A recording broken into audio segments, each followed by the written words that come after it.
everybody, so today I'm going to be reviewing Me Before You by Jojo Moyes. This book is currently coming out as a film on June 3rd with Emilia Clarke and Sam Claflin starring in it, so I'm like, I should review this book for you guys since I read it back in February, but I never reviewed it for you guys, and now I want to, so here we go. The first part of this video will be spoiler free, so if you have not read Me Before You yet, you will not be spoiled, but later I will let you guys know when I will start talking about the spoilers in this book, so you can leave and you will not be spoiled. So first, let's just jump right in and talk about what this book is all about. So this book revolves around a character named Louisa Clarke, and Louisa lives in a very small town in the United Kingdom. I love the setting of the story because it takes place in such a small town, but then it also expands to other places in the world where they travel, and I really enjoyed that aspect of this novel as well. So Louisa, she lives in a very small town, and she's lived in that town all of her life. She lives with her parents, she has a dead-end job, a dead-end boyfriend, and she does not deserve any of that, but she's a very spunky, very spontaneous, very lively woman, and she just has not really noticed that yet. This is all she's known though, this type of life, until she meets Will. Will is a quadriplegic.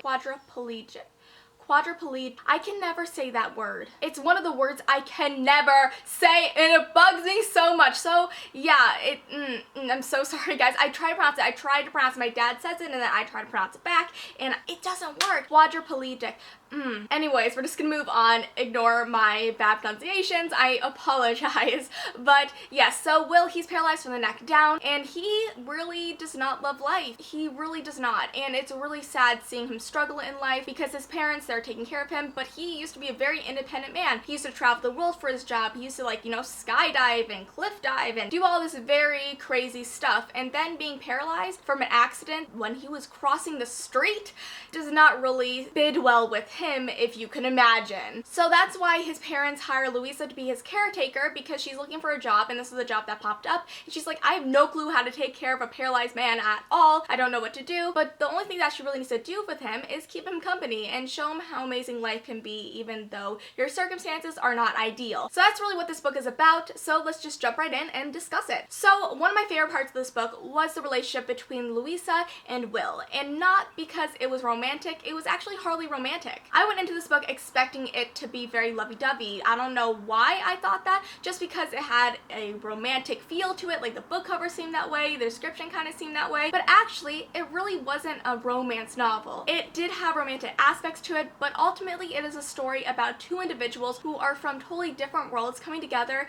and sharing life and sharing experiences and becoming a better person through the other. And I truly love that aspect of this story. The actual romantic aspect of it didn't even come into play until very end, and it wasn't even strongly romantic. It was just mainly a friendship between two people, and that's what I truly loved about it. And yes, I did enjoy the romance aspect of it, but ultimately it did not take over the story whatsoever, and I really loved that about it. It did not fog the minds of any of the readers for just being romantic. It actually was a nice side to the story, but it was ultimately about the character development in this novel, and that's what I really liked about that. I like when romance, when it's not a strictly romantic novel, takes a back seat, because that's not the main premise of the book unless the author wants it to be, and Jojo Moyes definitely did not want it to be the main focus, and I like that about it. The writing of this was very great. I actually felt like I was Louisa at times because she was very relatable. She wasn't like this very otherworldly type of gal. She was very just like, you know, like the girl next door. She's somebody that you could picture yourself knowing. And I really love that about her. I especially love the setting of this novel. I really loved how there's like castles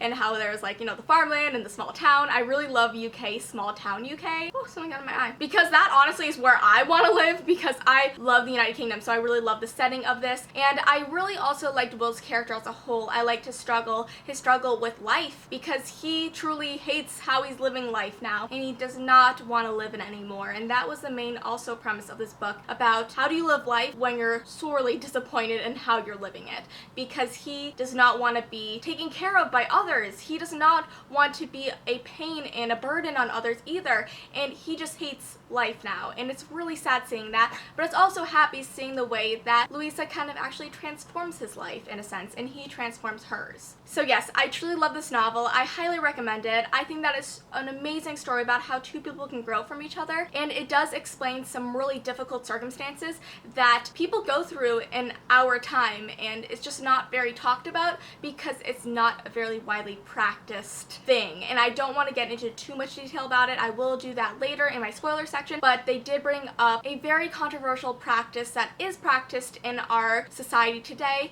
but people, whenever it does happen, there's uproars about it, and there's lots of controversy whether it's, you know, just or unjust, and it's very, very interesting to read about it in a novel. And it actually opened my eyes up to this practice because I didn't really know about it before, but now I do, and it's really interesting the point of view that it took in this novel. So that being said, I love this book. I thought it was very beautiful, amazing. I highly recommend it for you guys. I think that it was a story that I grew personally as a reader reading because it was not totally in my ballpark of reads that I usually read. So I really enjoy that about it, and I cannot wait to see the movie because it should be really good. The cast is so amazing. Okay, so I give this book a 5 out of 5 stars because it truly just hit me in my heart and made me cry because, yeah, I really cried in this book, guys. Do you see this ugly crying? Do you see this ugly crying? Be prepared with tissues and prepare your heart for this novel because it's truly gripping and breathtaking and also tears your heart out while you're reading it. So that being said, let's get into the spoilery section.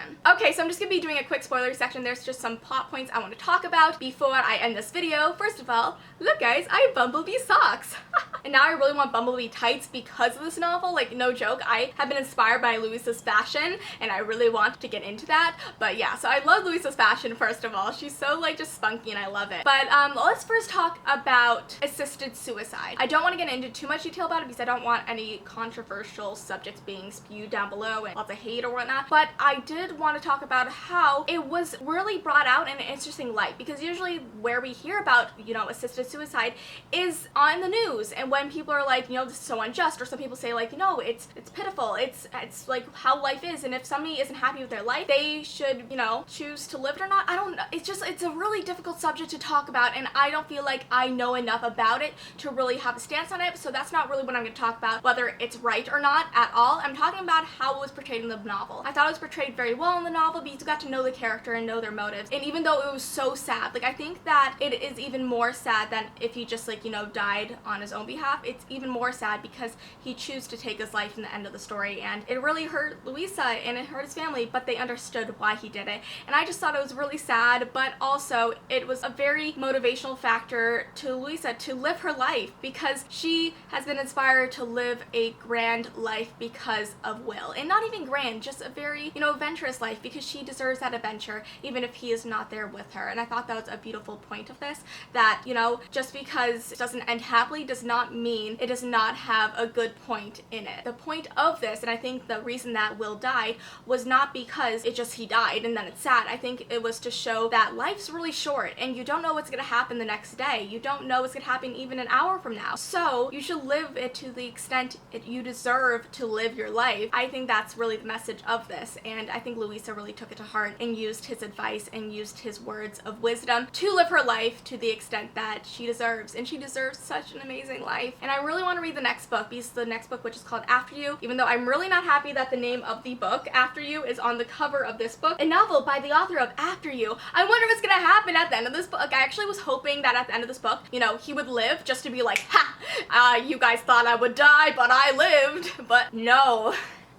Nope. Nope, can't have happy endings. But honestly, it was kind of happy ending in the sense that Louisa did take Will's advice, and I really loved that. I also loved that the romance in this, like what I mentioned before, was not the main focus. And honestly, I went into this being like, are they gonna have sex? Are they gonna, like, you know, like, how are they gonna do that stuff? Like, and I was wondering that stuff just because I thought that this was a strictly romantic novel, and I went into it because I was like, okay, I want to read it because the movie's coming out. But I came out of it with such more knowledge and understanding of this, and no, they didn't have sex, but they did have this connection that was truly beautiful, and I love that about this. And I know that, like, at points in this book, I actually got really frustrated because, you know, Louisa really was pushing him to do things that he didn't really want to do. He didn't want to go out, and I understand how that was mainly to get him to live life and show him that life was beautiful, but it was very, you know, forced, and he obviously did not want that. And I'm like, just ask him what he wants to do. If he wants to sit inside, say, okay, but what would you want to do if you wanted to go outside? What would be the activity you would like to do? Because that would be awesome. And I'm glad that,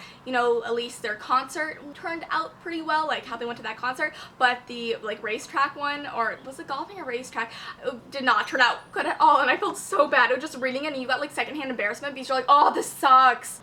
Did anybody else get that? I definitely got that. Also, I loved her boyfriend, well, her ex-boyfriend now, and I cannot wait to see, you know, Neville Longbottom, I'm forgetting the actor's name, play him in the movie because he's gonna be so good in it. So exciting. And like, I'm just glad that Louisa like ditched him at the end, because for a while it seemed like she was just gonna keep going with him until the end of the book, and I was like, oh girl, you deserve better. Like, this guy is such a snake and so weird, and you know, I think he loves his calves more than he loves you because he likes his muscles. He definitely does, and oh my gosh, he's such a meathead. He's the definition of a meathead, but a weird, awkward, very just strange meathead. Also, her family was really awesome. I thought that she had 2 sisters at a point, or was it one sister? I don't know, either she has 1 sister or 2. I think it was 1, but like, I thought she had 2 sisters at a point.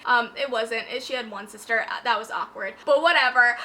Yeah, so I just really enjoyed this novel. I thought that was really powerful, really just gripping and very emotionally challenging, because it definitely did bring some very, not taboo, but very, like, you know, controversial topics to light, and I really want to know more about this now, because I want to read the next book and see how life is without Will and how Louisa decides to live it. And I hope she finds love. I hope she finds happiness, because she so deserves it. She was such a great character to read about. I really enjoyed reading this book, and even though it made me cry at the end, I always say whenever a book makes you cry, it means it's done its job, and it definitely did its job in this. So that is all for today's video. I hope you guys enjoy it. Let me know your thoughts on Me Before You down below. I would love to know them. Thank you all for watching, and I'll see you next time. Bye!